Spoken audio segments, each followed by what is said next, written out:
Hello everyone, and welcome to the fourth episode of Orchid History.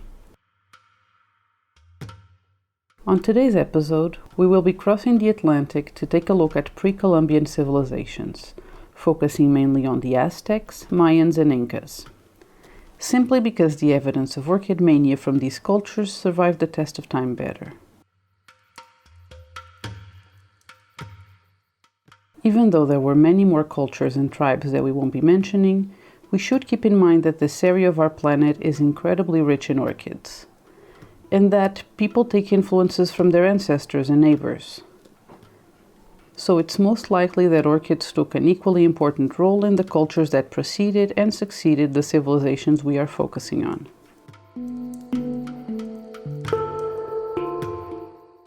We also have to keep in mind that a lot of information about these cultures was lost. Not only because of the passage of time, but also the amount of damage caused by colonialism and the discovery of the Americas. While some made an effort to preserve parts of a culture, many made an effort to erase, destroy, and devalue. So even what survives and reaches us today did so filtered through a lens of negativity and censorship.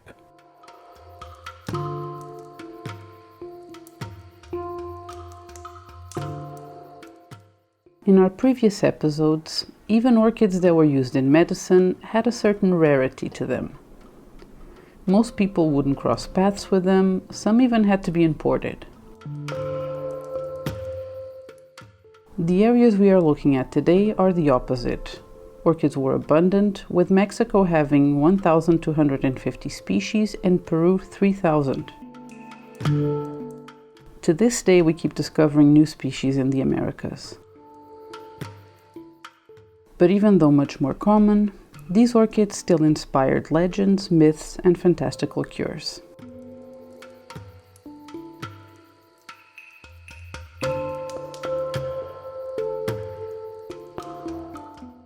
Our first step is in what is today Mexico, and our first orchid is Vanilla planifolia, and it's used as a flavoring agent in the drink chocolate. Historically, vanilla and chocolate are so intertwined that it's hard to separate them. So it's hard to know when vanilla was first used exactly, but evidence suggests that the Olmecs were already using it to flavor chocolate.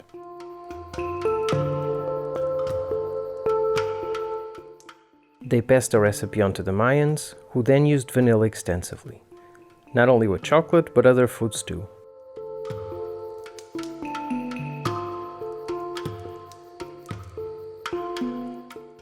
Vanilla planifolia is thought to have originated in what today is Belize, and from there it spread all over the empire, along with its accompanying legend.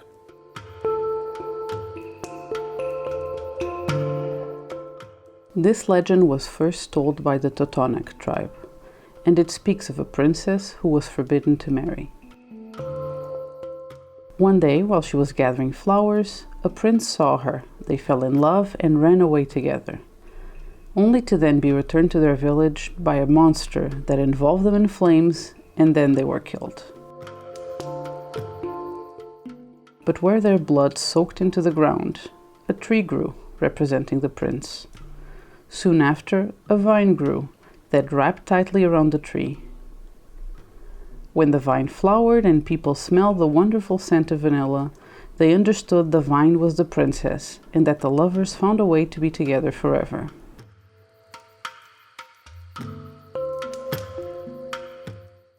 With this, to the Totonac tribe, the vanilla orchid was not only an ingredient for drinks and medicinal treatments, the flowers were also considered holy and often offered to the gods.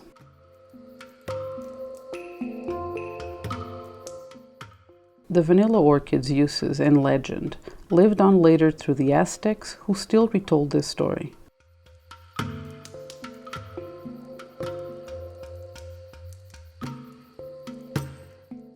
Speaking of the Aztecs, their use of orchids is very well documented, especially when it comes to practical uses. A lot of this knowledge comes from two books, the Florentine Codex, written by the Spanish Franciscan friar Bernardino de Sahagún, and the Libellos de Medicinabulus Indoro Herbis, an Aztec herbal medicine book written by Martín de la Cruz, a Nahua physician, which we will refer to as Codex Badianos in future.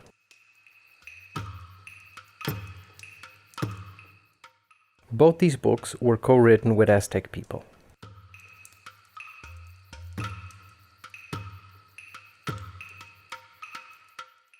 The Aztecs call vanilla tlilxotl, that translates directly to black pod, on account of the color of its long black pod, although it was originally erroneously translated to black flower.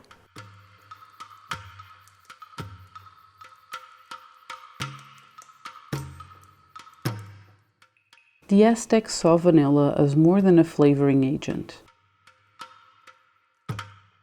Written accounts mentioned it being used as a form of currency and list several medicinal properties, from aiding digestion, being good for the heart and the stomach, working as an appetite stimulant, diuretic, aphrodisiac, cure for lice infestation, cure for tiredness, and odor in the armpits.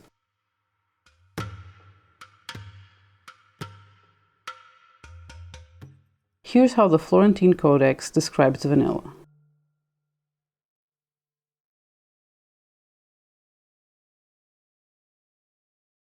Its growing place is in the hotlands, at the water's edge. It is like a slender cord, a little rough. It is of pleasing odor, perfumed. Its scent is dense. One's nose is penetrated. It is potable. It cures internal ailments.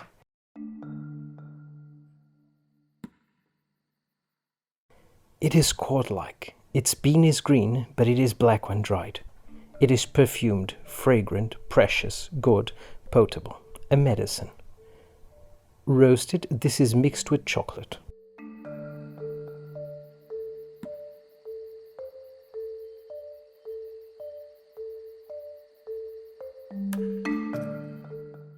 In the Codex Badianus, we are given the first illustration of vanilla to reach Europe.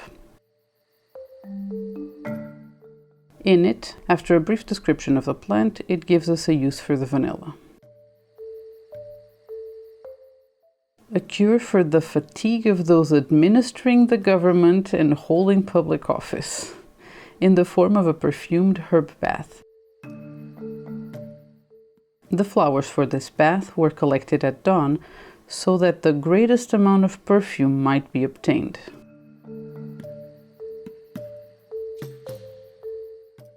My favorite part, however, is the prescription for what's called viatores praesidium, or protection for travelers. It's a mixture of vanilla and other plants that seems absolutely unhinged. Here's the recipe, just in case you want to replicate it for your next vacation. For the traveler, a protection. The dried flowers of hoja santa, vanilla, great ear or divine ear, bark of the incense tree, a fruit with a strong acidic smell, leaves of the plum-like tree, white incense, wax of sweet gum, and magnolia. All the ingredients are pounded into a fine powder. Afterwards, the mixture is put into the cavity of the very fragrant flowers of philodendron. The mixture is left for the scent to intensify, and then the powder is removed and placed inside a magnolia flower, which is then suspended from the neck of the traveler. Rather than a remedy for a specific disease, the result is a charm to keep travelers from a variety of unnamed harms. This is reminiscent of the amulets and trinkets worn around the neck in the Middle Ages to avoid contagions like the plague. I love this recipe. It reminds me of some crazy video game side quest that asks us to gather a bunch of ingredients and go through a complicated process in order to get a necklace of good smells. Truth be told, the strong smell probably deterred insects, and the fact that you are walking around surrounded by good smells, that people around you will associate with special times, will probably help your popularity with the locals.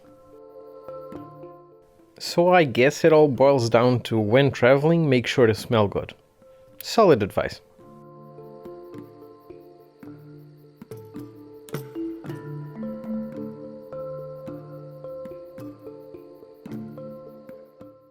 Another very important orchid for the Aztecs was the snakehead flower, or as we call it today, Stanhopea.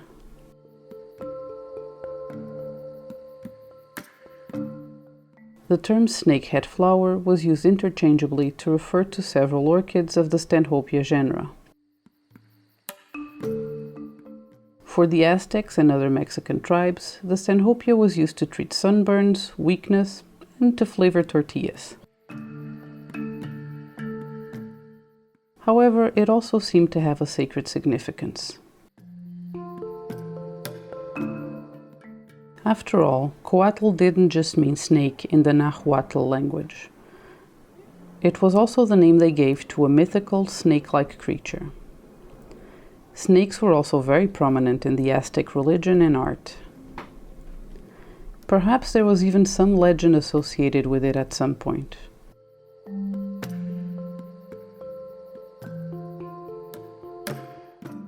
We guess the Stanhopea kind of resembles a snakehead before the flower opens. Or maybe after the flower opens, it could have been a snake with its mouth fully opened in a defensive position, maybe. What we can agree on is how beautiful and unique Stanhopea flowers are. And it's not just us and the Aztecs. Father Jimenez, who was responsible for translating and identifying a lot of plants in the New World, had this to say about the Stanhopea.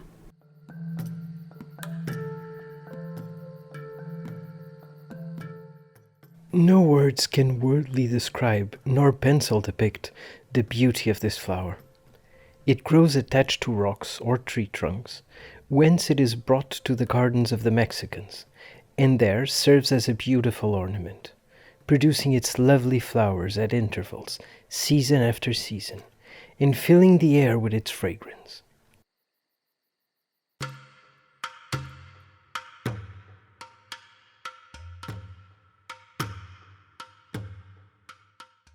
Orchids were also used in Aztec art, although in not the most obvious way.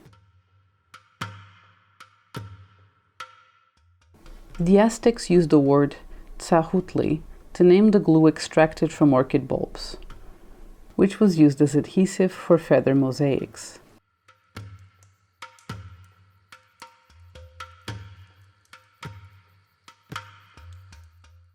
This glue could be obtained from different species of orchids. From descriptions and illustrations, we believe at least 11 different species. But the most used ones were Epidendron pastoris, followed by Bletia campanulata and Bletia autumnalis.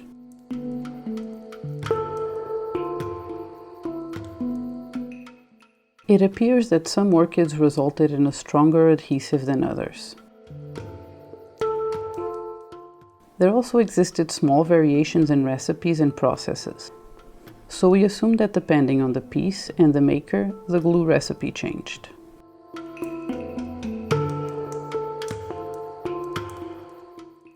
Bernardino de Sahagún seemed fascinating by the professions and methods of the Aztecs, and as such, he left very good descriptions of the orchid glue-making process. The glue seller, the digger of the plant, beats them with a stone and pulverizes them. He then sells the pulverized glue. The dishonest glue seller sells the glue coarsely ground with powdered maize stalks, ground grains of maize, or ground beans. The feather worker is accomplished, ingenious, meritorious of confidence, of trust. He practices the feather worker's art. He glues, he arranges different colors, takes measurements, and matches feathers.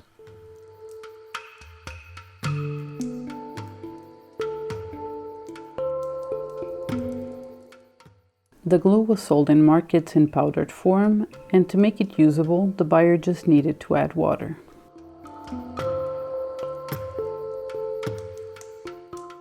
This glue was used as an adhesive for paper in the manufacture of three-dimensional paper figures, which have been found in offerings buried at Templo Mayor.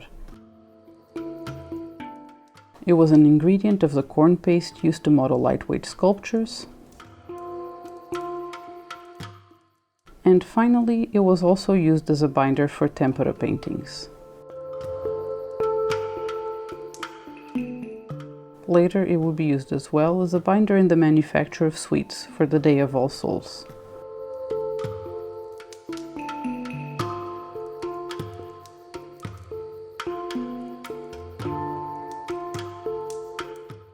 So far, we focused on the practical uses of orchids. And this is because, unfortunately, less evidence of the appreciation of orchids simply for their beauty reached our days. That said, the little evidence that has is very important and shows that orchids were treasured. It regards Huastepec, the emperor's sacred garden. The Aztecs loved gardens and spared no effort to have thriving plants in the most natural setting possible. The Aztec gardens were usually built by emperors and kept by a very large staff of builders and professional gardeners.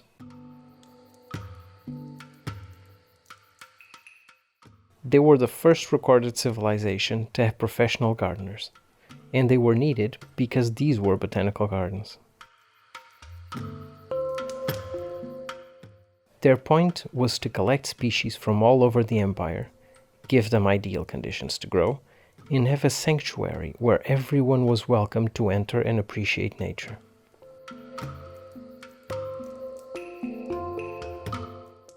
The gardens were also organized, with plants separated by type, and in a way that greatly reduced the possibility of an invasive species damaging local flora.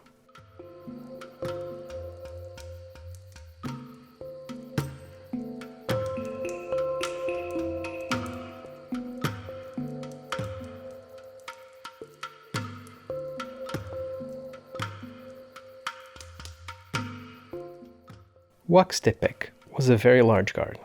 It was ordered by Moctezuma, and his lifetime was not enough to complete it. His grandson continued the project, and by the time the Spanish arrived, it contained more than 2,000 botanical species and had a diameter of 11 kilometers, or 7 miles.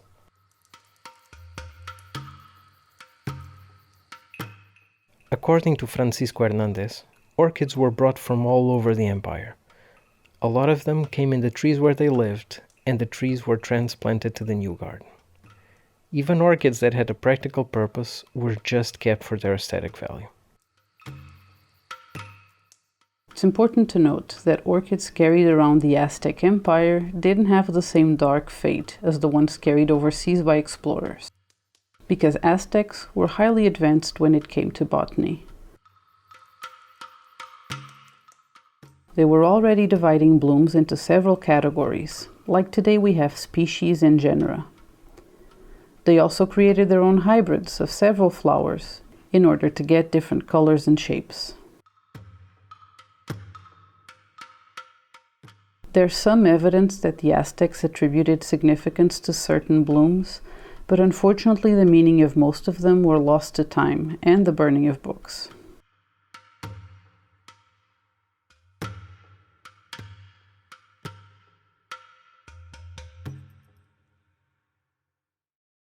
Moving on from the Aztecs in Mexico to the Incas in Peru.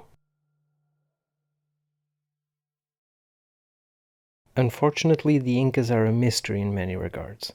They left no written accounts, and since they seem to have come from the joining of tribes, it's hard to pinpoint where the unique Inca culture began.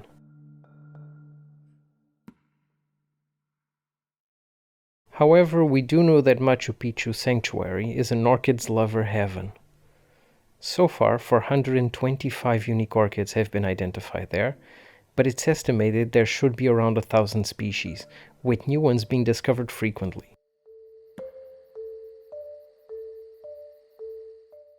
The little information that survives from Inca culture comes from the tribes that descend from them.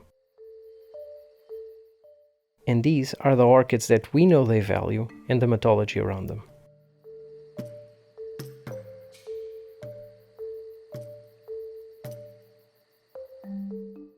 Masdevallia veitchiana. It's often found growing in the crevices of rocks near Machu Picchu. This Masdevallia's practical uses for the Incas ranged from inducing labor to calming the pains of menstrual cramps. Its name in Quechua means "you will cry," and there's a legend about it, of course. It starts with a princess that fell in love with a common soldier. Papa doesn't approve, but in a surprising twist, instead of getting him killed, he just sends the soldier in a wild goose chase. A very hard one, we suppose, because the princess is aware that her love will never return, and so she cries. When her tears fall onto the footprints the soldier left behind, a Masdevallia is born.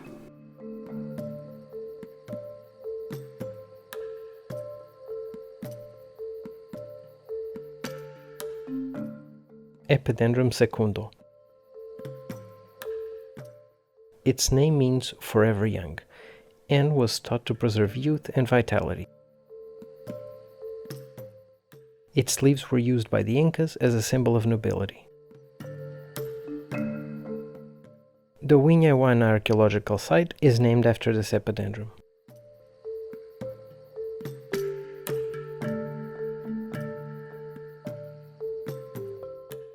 Sobralia dichotoma, called the flower of paradise. This plant can reach up to 5 meters with flowers that only last a few days. This flower is considered to this day to have calming effects.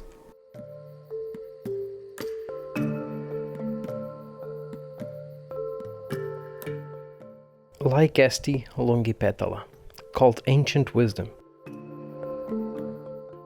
Used for interpretation of dreams, reviving old and repressed memories, it can also be used for headaches.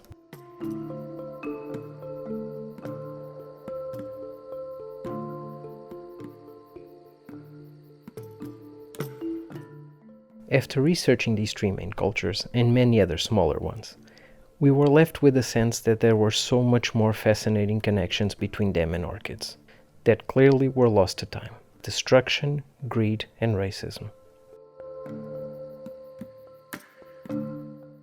So much of these cultures were erased in order to paint them in a negative way, reducing them to savages who are inferior to their colonizers.